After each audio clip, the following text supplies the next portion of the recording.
അള്ളാഹു അല്ലാത്തവരെ വിളിച്ച് പ്രാർത്ഥിക്കുന്നതിന് പരിശുദ്ധമാക്കപ്പെട്ട ഖുർആനിൽ നിന്ന് നല്ല തെളിവും നമ്മൾക്ക് പറയാം.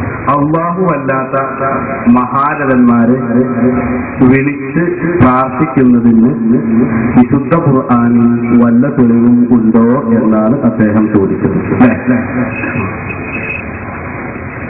സുന്നികളാരും അള്ളാഹു അല്ലാത്ത മഹാരഥന്മാരെ വിളിച്ച് പ്രാർത്ഥിക്കാറില്ല. അവരോട് സഹായം ചോദിക്കാറുണ്ട്.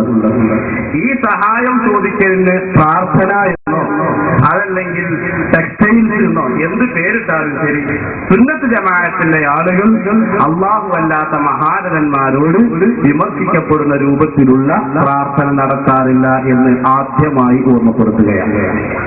ഇവിടെ സാധാരണക്കാരെ തെറ്റിദ്ധരിപ്പിക്കാൻ വേണ്ടി സുന്നിയേതര കക്ഷികൾ നടത്തുന്ന ദുരുപയോഗം ചെയ്യുന്ന ഒരു പദമാണ് പ്രാർത്ഥന എന്ന് പറയുന്നത്.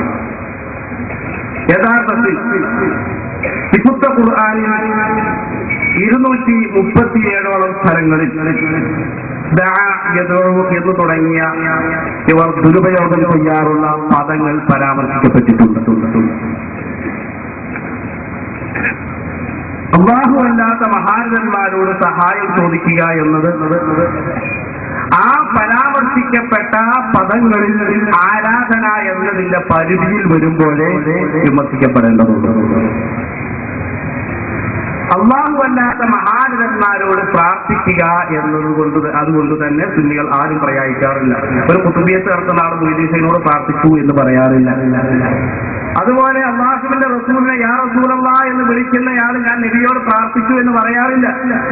പക്ഷെ ആ പ്രയോഗത്തിനെ ഭാഷാപരമായി വേണമെങ്കിൽ പ്രാർത്ഥന എന്ന് പ്രയോഗവൽക്കരിക്കാം, അതിന് കുഴപ്പമില്ല.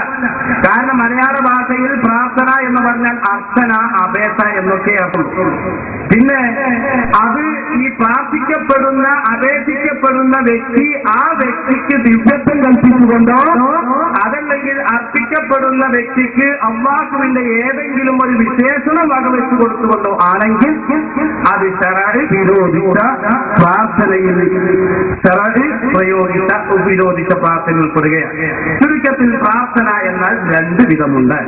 ഒന്ന് സാങ്കേതിക ഭാഷയിൽ ആരാധനാ പരിധിയിൽ വരുന്ന പ്രാർത്ഥന, രണ്ടാമത് കേവലം അപേക്ഷ, വണക്കം, യാചന തുടങ്ങിയ പദങ്ങളിൽ പ്രയോഗിക്കപ്പെടുന്നത്. ഏതായിരുന്നാലും ഈ രണ്ട് വിധത്തിലുള്ള പ്രയോഗമുണ്ടെങ്കിൽ അതിൽ അല്ലാഹു അല്ലാത്തവരോടുള്ള പ്രാർത്ഥന വിലക്കപ്പെടുന്നത്, അപേക്ഷ വിലക്കപ്പെടുന്നത് ഈ അപേക്ഷിക്കുന്ന വ്യക്തി അപേക്ഷിക്കപ്പെടുന്ന ശക്തിയെപ്പറ്റി എന്ത് വിശ്വസിക്കുന്നു എന്ന നിലക്കാണ്. ഒരു ഉദാഹരണം പറയുകയാണെങ്കിൽ നമുക്ക് ഖുർആനിൽ കാണാം രണ്ട് അപേക്ഷ. ഒന്ന് സൂറത്തുൽ ബഖറയുടെ അവസാനത്തിൽ കാണാം റബ്ബനാ ലാ തുആഖിദ്നാ ഇൻ നസീനാ, പടച്ചവനെ മറന്നതിന്റെ പേരിൽ ഞങ്ങളെ പിടിച്ചു ശിക്ഷിക്കരുത്. ഇതേപോലെ ഇതേ അർത്ഥത്തിൽ ഇതേ ആശയത്തിലുള്ള ഒരു അപേക്ഷ കാണാം അൽ-കഹ്ഫിൽ ബഹുമാനപ്പെട്ട മൂസാ നബി അലൈഹിസ്സലാം ഖദർ നബി അലൈഹിസ്സലാമിനോട് അപേക്ഷിക്കുന്നു ലാ തുആഖിദ്നി ബിമാ നസീതു, മറന്നതിന്റെ പേരിൽ പിടിച്ചിരിക്കരുത്.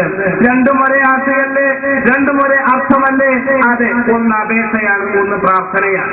കാരണം റബ്ബനാ ലാ തുആഖിദ്നാ എന്ന് അല്ലാഹുവോട് നടത്തുന്ന അപേക്ഷ, ആ അപേക്ഷ നടത്തുന്ന വിശ്വാസിയുടെ കരുത്തല്ല ബഹുമാനപ്പെട്ട മൂസാ നബി അലൈഹിസ്സലാമിന് ബഹുമാനപ്പെട്ട ഖദർ നബി അലൈഹിസ്സലാമിനോട് ഉണ്ടായ അപേക്ഷയിൽ നിന്ന് ഓർമ്മപ്പെടുത്തുകയാണ്. ചുരുക്കത്തിൽ അപേക്ഷിക്കുന്ന വ്യക്തി അപേക്ഷിക്കപ്പെടുന്ന ശക്തിയെ സംബന്ധിച്ച് എന്ത് വിശ്വസിക്കുന്നു അതനുസരിച്ചുകൊണ്ടാണ് ആരാധനയുടെ പരിധിയിൽ വരുന്ന പ്രാർത്ഥനയും അല്ലാത്ത പ്രാർത്ഥനയും. ചുരുക്കത്തിൽ സുന്നികൾ നടത്താറുള്ളത് ആരാധനയുടെ പരിധിയിൽ വരുന്ന പ്രാർത്ഥനയല്ല, സഹായാർത്ഥനയാണ്. അമ്പിയ ഔലിയാക്കൾക്ക് നൽകപ്പെട്ട മുഅ്ജിസത്ത് കറാമത്ത് അടിസ്ഥാനത്തിൽ ലാ ഇലാഹ ഇല്ലല്ലാഹ് മുഹമ്മദുർ റസൂലുള്ളാഹ് എന്ന് അംഗീകരിക്കുകയും പറയുകയും ഓതുകയും പഠിപ്പിക്കുകയും ചെയ്യുന്ന സുന്നികൾ നടത്തുന്നത് അപേക്ഷയാണ് മുഅ്ജിസത്ത് കറാമത്ത് അടിസ്ഥാനത്തിലുള്ള സഹായം ചോദിക്കലാണ്. അതിന് തെളിവുണ്ടോ എന്നാണ് ചോദിക്കുന്നതെങ്കിൽ വളരെ സ്പഷ്ടമാണല്ലോ. നേരത്തെ വിഷയാവതരണത്തിൽ നിങ്ങളൊക്കെ കേട്ടു. സൂറത്തുൽ മാഇദയിലെ 52, 53 സൂക്തത്തില് ഇന്നമാ വലിയുകുമുല്ലാഹു വറസൂലുഹു വല്ലദീന ആമനൂ, നിങ്ങളുടെ സഹായി അല്ലാഹുവാണ്, റസൂലാണ്, വിശ്വാസികളാണ്. അപ്പൊ ഖും എന്ന് പറഞ്ഞാൽ ഖിയാമത്ത് നാൾ വരെയുള്ള ആളുകളോടാണ് സംബോധന. അപ്പൊ നമ്മുടെ സഹായി ആരാണ്? അൽമനാറിൽ തന്നെ വളരെ വ്യക്തമായി കൊണ്ട് തന്നെ പറഞ്ഞു, വലിയ അർത്ഥം സഹായി എന്നാണ്. അപ്പൊ നിങ്ങളുടെ സഹായി അല്ലാഹുവാണ്, റസൂലാണ്, വിശ്വസിച്ചവരാണ്. ആ സഹായിക്കുന്ന അല്ലാഹുവിനെയും റസൂലിനെയും ഔലിയാക്കളെയും സഹായിയാക്കിയാൽ അവർ അല്ലാഹുവിന്റെ പാർട്ടിയാണ്. അപ്പൊ അല്ലാഹുവല്ലാത്ത മഹാരഥന്മാരെ രക്ഷാകർത്തകളും സഹായികളുമാക്കുന്നത് അത് അല്ലാഹുവിന്റെ പാർട്ടിയാണ്.